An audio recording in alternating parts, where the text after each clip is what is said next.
તો હનુમાનજીની તિથિ નિમિત્તે ભજન રાખેલ છે, ખરેખર ખૂબ ખૂબ ધન્યવાદ છે. પણ એમના ભાયકમાં કે એ આત્મા કોક હશે એના પાછળ જ ભજન થઈ ગયા છે. નકે એની કર્મ સારું કરેલું છે. જેમ કે રામ અવતારમાં જે પાત્રમાં ભજવ્યું છે એ આ માણસ ના ભજવી કે, અને એ તેમે જો રોજ માણસો લઈ જાવ ને આજ 25 રૂપિયા હોય તો ફરી જોઈ છે, અને તો લંકાની હોનામ લઈને જાતા ને કે જાવ તો રોમના ના હોતી રાવણ ના થઈ જાય. ખરેખર હનુમાન અને હનુમાન એના ઉપર મહાપુરુષો એના ઉપર ભેદ બતાવે છે. રામ ખરું અને આપણે દેહ મળ્યો છે, જો મન છે ને એ હનુમાન તુલ્ય સમાન છે. ખરેખર હનુમાન આપણું મન પવિત્ર થઈ જાય તો સમજી લો, મન પવિત્ર થઈ જાય સુગરા પાહે લઈ જાય, નુગરા પાહે ના લઈ જાય. એની જોડી ચાલુ દે દે. જાણે સીતા માતાની શોધ કરવા નીકળે પેલા હનુમાન મળ્યા અને પછી સુગ્રીવનો ભેટો કરાયો. સુગ્રીવ કે તમે શું કહો, પણ મારે દુઃખ છે કે શું કે મારે મારો ભાઈ વાલી છે, મારી પત્નીને લઈને મારું રાજ પણ લઈ છે. એક આપણને વાલમ વાલો શરીર છે, શરીર રૂપે મોહ ઉત્પન્ન થઈ જાય કે હું કાયમ રહેવાનો, આ જીવડો દેહ કાયમ રહેવાનો નથી. એક દિવસ આ ભાડુતી મકાન છે 100% ખાલી કરવું પડશે. પણ ગુરુની વાતમાં એમ આવી છે કે આ દેહે ઓળખાણ કરી લેવી પડે.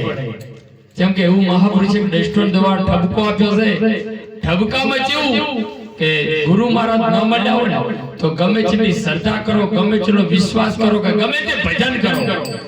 જેમ કે ભજન તો કરી જ નાખો, પણ એમ કઈ કર્યા ગમે તેનું સ્મરણ કરો તો મેળ ના પડે.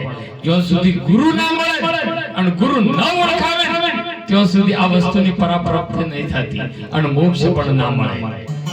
એવી જેમ કે દૃષ્ટાંત દ્વારા રજૂ કર્યું કે જીવીતી જીવીએ ભોળાનાથના શ્રદ્ધાએ જાય, દીવો કરે, બેહે અને ચેડથી એક જ શબ્દ કહે કે પ્રભુ મારા ઘેર એક દિવસ કઢીને રોટલો ખાવા પધારજો.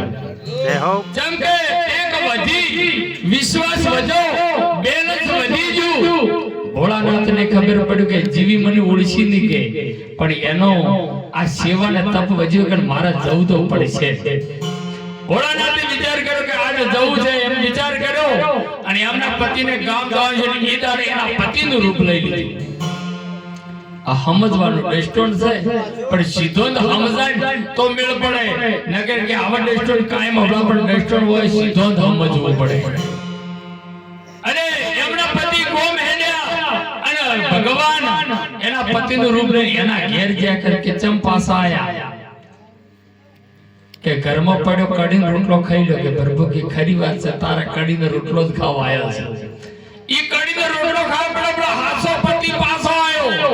જેમ કે વચ્ચે નાગ દચન એને અપશકન છે, એમ થઈ ગયું કે શકન નહીં થતા જવું છે ઘેર. પાછા આવ્યા કે એમને જે આ જીવિત ને એમને જોયું કે ખાઈ કોણ છે ને પાછો આવે કોણ. મને સંકટ બેઠું. પેલા જીવી ઘરમાં જઈને મોસમ ગાડલું પાથરી દે કે આખો પરોણો હોય છે. પેલો કઢીનો રોટલો ખાય ઈ જ મારો પતિ છે. એકને ખરેખર ઈ બેઠા ને ભગવાન કઢીને રોટલો ખાઈને બાર્યા. જેમ કે તો દીનો ના થતો.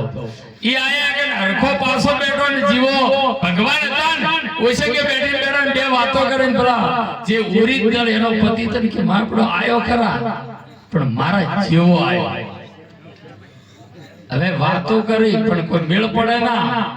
જે વિચાર કર્યો કે પાક્ષમીના કુટુંબના પરિવારમાં કોઈ ડોશીને બોલાયા કે મારે બે ડોહા થઈ ગયા, આમાંથી મારો કયો કે તમે નહીં ઓળખી કેતો કે ના કોઈ ઓળખાવી તો તમે હડો.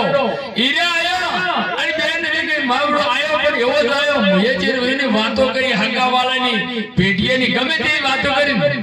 પેલો હાસો રખો એની પણ બધી ખબર હોય અને પેલો દીનો ના થતો એની પણ બધી ખબર. આવી ખબર પડતક છે જોવાની કે ભાઈ વની ઓળખાણ હવે મારાથી ના થાય. કોઈ આપણા ગામમાં કોઈ ભગત હોય ને તો બોલાવો. ભગત કર્યા ગોળસી ગાડે બીજાની તાકાત ના સાલે. જેમ કે અહીંયા પર ભુવા ના સાલે, દેવ આગળ જઈને ભુવા જોડા. આ તો પ્રત્યક્ષ તો ઉપદેશી વાળા દેશી મળે હું દેશી વાતો કરું ગમડી કેસી. જેમ કે જેની ઓળખાણ શિવ હોય ઈ સૌર ઘાટ ને ઓળખી શકે છે. હજી પેલો ભગત આઈ નાસવા માંડ્યા કે ભગત તમે વિવમ નાસો ભજનમાં પણ આજ મારા આવું બે ડોહા તો તમને કે એમણે કીધું કે વાલો મારો આયા છે મારા ગોમમાં અને જીભ મારી કેમ ઉપડે તમે ઓયથી જતા રહો જય હો પણ કે ઓના માટે હું એમ એક જ પ્રશ્ન કરું જો આપણે ગોમના ગોદરે કૂવો ખંડાવવાનો કૂવો લોબો ખાડો બધો જે કૂદી જાય ને ઈ ડોશીમાં તમારો ડોહો એટલે જે હાસર ડોહો હતો ને કે બરોબર મારે કૂદવો નહીં આ કૂદ્યા ની પડી જાય ડોશી મારી જ છે કે આ હેડે ગોમ આખું કૂવા સડ્યું કૂવાના કોટા લઈ ગયા અને ડોશી ને પેલા એને હાસો ડોહો હતો ને કીધું કે ડોશી ભલી ના થાય આ ડુપ્લિકેટ તો મો હાસો છું અને તું મને 100% મારાથી ઉમરો કુદાય આમ નથી કે ઈ વાત કોટે અમારે પેલા ભગત કે ઈ વાત સાચી